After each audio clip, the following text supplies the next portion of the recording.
ಚಾಣಕ್ಯನ ಛಲ ಜನರ ಪರ ಸದಾ ಶುದ್ಧ ಸುದ್ದಿಗೋರೊಂದಿಗೆ ನಿಮ್ಮ ಚಾಣಕ್ಯ ನ್ಯೂಸ್. ಇವತ್ತಿನ ದಿವಸ ನಾವಿಲ್ಲಿ ಬಾಣಾಪುರದಿಂದ ಗದ್ದನಕೆರೆ ಕ್ರಾಸ್ನವರೆಗೆ ಕೇಂದ್ರ ಸರ್ಕಾರದ ಯೋಜನೆ ರಾಷ್ಟ್ರೀಯ ಹೆದ್ದಾರಿ ಯೋಜನೆ ಇವತ್ತಿನ ದಿವಸ ರೈತರ ಜಮೀನಿನಲ್ಲಿ ನೂತನವಾಗಿ ಕಾಮಗಾರಿ ಪ್ರಾರಂಭ ಆಗ್ತಾ ಇದೆ. ನಾವು ಎಲ್ಲಿದ್ದೀವಿ ಅಂದರೆ ಈ ಲೊಕೇಶನ್ ಎಲ್ಲಿದ್ದೀವಿ ಅಂದರೆ ಸ್ಥಳ ಅಂದರೆ ಮಲಪ್ರಭಾ ಬಲದಂಡೆ ಹತ್ತಿರದಲ್ಲಿದ್ದೀವಿ. ಇವತ್ತಿನ ದಿವಸ ಇಲ್ಲಿ ಸಾಕಷ್ಟು ರೈತರು ಈಗಾಗಲೇ ಇಲ್ಲಿ ಜಮೀನುಗಳನ್ನು ಸರ್ಕಾರಕ್ಕೆ ರಸ್ತೆ ಮಾಡೋದಕ್ಕೆ ಅವಕಾಶವನ್ನು ನೀಡಿದ್ದಾರೆ. ಆದರೆ ರೈತರದ್ದು ಏನು ಸಮಸ್ಯೆ ಇಲ್ಲಿ ಕಾಡ್ತಾ ಇದೆ ಅಂದರೆ ಈ ಒಂದು ಕಾಮಗಾರಿ ಆಗ್ತಾ ಇದೆಯಲ್ಲ, ಈ ಕಾಮಗಾರಿ ಅವೈಜ್ಞಾನಿಕವಾಗಿ ಇವತ್ತಿನ ದಿವಸ ಕಾಮಗಾರಿ ಆಗ್ತಾ ಇದೆ. ಈ ರೀತಿ ಕಾಮಗಾರಿ ಇದನ್ನು ಈ ಅಂದಾಜು ಪತ್ರಕ್ಕೆ ಮತ್ತು ಈ ರೀತಿ ಪ್ಲ್ಯಾನ್ ಮಾಡಿ ರಸ್ತೆ ಮಾಡಿದ್ರೆ ಮುಂದಿನ ದಿನಮಾನದಲ್ಲಿ ನಮ್ಮೆಲ್ಲ ಇರ್ತಕ್ಕಂಥ ಗ್ರಾಮಗಳು ಮತ್ತೊಂದು ಪ್ರವಾಹ ಬೀಡುತ್ತ ಮತ್ತು ಒಂದು ಪ್ರವಾಹಕ್ಕೆ ಅಂದರೆ ಇಲ್ಲಿ ಮಲಪ್ರಭಾ ದಂಡೆಯಲ್ಲಿರ್ತಕ್ಕಂಥ ಬೆಣ್ಣಿಹಳ್ಳ ಆಗಿರ್ಬೋದು ಅಥವಾ ಮಲಪ್ರಭಾದ ಏನು ಸಂತ್ರಸ್ತರ ಆಗಿರ್ಬೋದು, ಇಂಥವೆಲ್ಲ ನದಿಗಳು ಸೇರಿಕೊಂಡು ಪ್ರವಾಹ ಆಗಬಾರ್ದು ಅನ್ನುವಂಥದ್ದು ರೈತರ ಅಭಿಪ್ರಾಯ ಇದೆ. ಇಲ್ಲಿ ಸಾಕಷ್ಟು ರೈತರು ಇಲ್ಲಿ ಸೇರಿಕೊಂಡಾರೆ. ಈ ಅವೈಜ್ಞಾನಿಕ ಕಾಮಗಾರಿ ಮಾಡ್ತಾ ಇರೋದು ಸರಿಯಲ್ಲ ಅನ್ನೋದು ಇಲ್ಲಿ ಹೇಳ್ತಾ ಇದ್ದಾರೆ.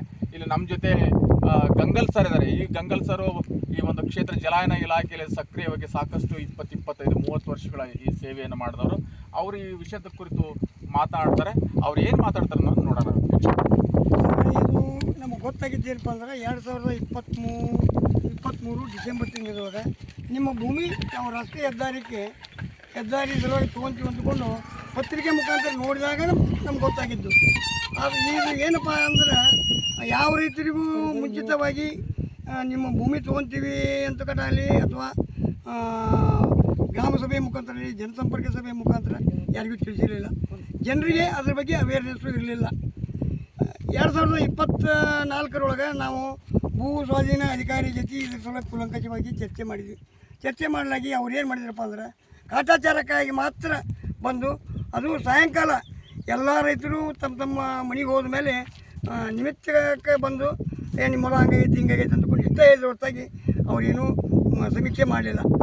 ಮುಂದೆ ಇದಾದ ನಂತರವೂ ನಾವು ಪತ್ರಿಕಾ ರೈತರು ಒಪ್ಪಿಗೆ ಕೊಟ್ಟರು, ಒಪ್ಪಿಗೆ ಕೊಡಲಿಲ್ಲ. ರೈತರಿಗೆ ನಿಮ್ಮ ಭೂಮಿ ತೊಗೊಂಡಿವಿ 4161 ನೋಟಿಸ್ ಕೊಟ್ಟರೋ ಇಲ್ಲೋ? ಕೊಟ್ಟಿರಲಿಲ್ಲ ಸರ್. ವೈಯಕ್ತಿಕವಾಗಿ ಪತ್ರಿಕಾ ಪ್ರಕಟಣೆ ಮಾತ್ರ ಅಷ್ಟೇ. ಪತ್ರಿಕಾ ಪ್ರಕಟಣೆ ಕೊಟ್ಟ ಮೇಲೆ ಯಾವ ಒಬ್ಬ ಫಲಾನುಭವಿ ರೈತರಿಗೂ ಯಾರಿಗೂ ನೋಟಿಸ್ ನನಗೆ ಗೊತ್ತಿಲ್ಲ. ವೈಯಕ್ತಿಕವಾಗಿ ನನಗೆ ಹೇಳ್ಬೇಕಂತಂದ್ರೆ 2023 ಡಿಸೆಂಬರ್ 23ನೇ ಇಸ್ವಿಯೊಳಗೆ ಪತ್ರಿಕಾ ಪ್ರಕಟಣೆ ಒಂದು ಆಧಾರವಾಗಿಟ್ಕೊಂಡು ನಮ್ಗೊಂದು ನೋಟಿಸ್ ಕೊಟ್ಟರು ಅವರು.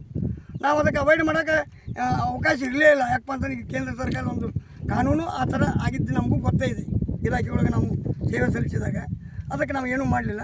ಮುಂದೆ ಇದ್ರ ಬಗ್ಗೆ ರೈತರಿಗೆ ನಾವು ಅವೇರ್ನೆಸ್ ಕೊಟ್ಟ ಮೇಲೆ 2024 ಅಕ್ಟೋಬರ್ ತಿಂಗಳೊಳಗೆ ಮಾನ್ಯ ಜಿಲ್ಲಾಧಿಕಾರಿಗಳು ಆಮೇಲೆ ಮಾನ್ಯ ಜಿಲ್ಲಾ ಪಂಚಾಯತಿ ಕಾರ್ಯನಿರ್ವಾಹಕ ಅಧಿಕಾರಿಗಳು, CEO ಅವರು ಮತ್ತು ಮಾನ್ಯ ಸಂಸದರು ಹಾಗೂ ಈ 15ರಿಂದ 20 ಗ್ರಾಮಸ್ಥರು ಎಲ್ಲರ ಸಂತ್ರಸ್ತ ಆಗುವಂಥ ರೈತರ ಸಮೇತವಾಗಿ ನಾವು ಜಿಲ್ಲಾ ಆಡಳಿತ ಭವನದಲ್ಲಿ ನಮ್ಮ ಸಮಸ್ಯೆಗಳನ್ನು ಹೇಳಿದೆವು.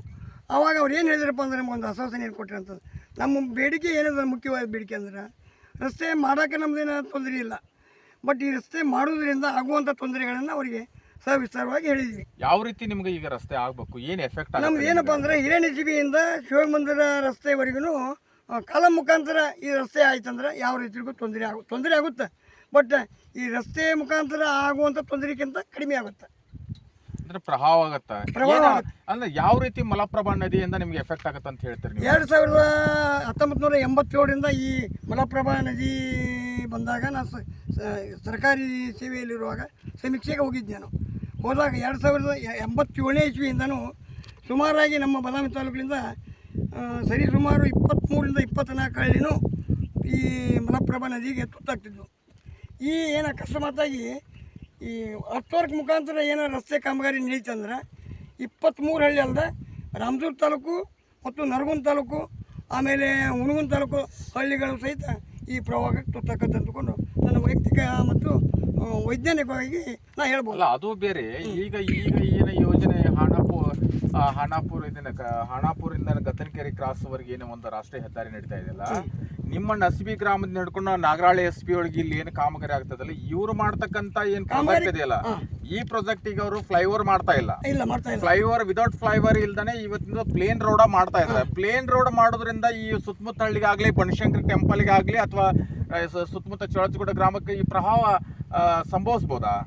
ಈ ನೀವು ಕೇಳಿದ ಹಳ್ಳಿಗಳಷ್ಟೇ ಅಲ್ಲ, ಬದಾಮಿ ತಾಲೂಕಿನ 25ರಿಂದ 30 ಹಳ್ಳಿಗಳಿಗೂ ಈ ಪ್ರಭಾವ ನೀರು ಒತ್ತು ನಿಂದಿರುತ್ತೆ. ಇದನ್ನ ಸಂಸದರ ಗಮನಕ್ಕೆ ತಂದಾಗ ಅವ್ರು ಏನು ಉತ್ತರ ನೀಡಿದ್ರು? ಅವರು ನಾವು ಕಾಮಗಾರಿಯನ್ನು ನಿಲ್ಲಿಸಿಕೊಂಡು ನಮ್ಮ ಎದುರಿಗೆ ಅಧಿಕಾರಿಗಳಿಗೆ ಹೇಳಿದರು.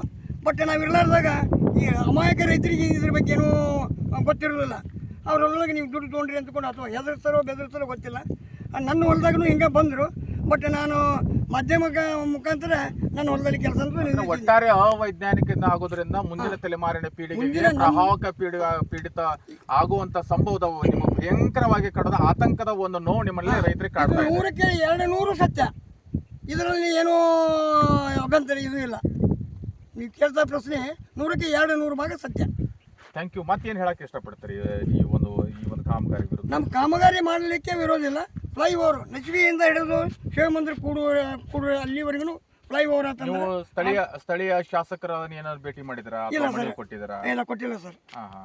ಜಿಲ್ಲಾಧಿಕಾರಿಗಳ ಸ್ಪಷ್ಟನೆ ಏನ್ ಹೇಳಿದ್ರು? ಜಿಲ್ಲಾಧಿಕಾರಿಗಳು ಕಾಮಗಾರಿಗಳನ್ನು ಸ್ಥಗಿತಗೊಳಿಸಂತಕೊಂಡು ಮೌಖಿಕವಾಗಿ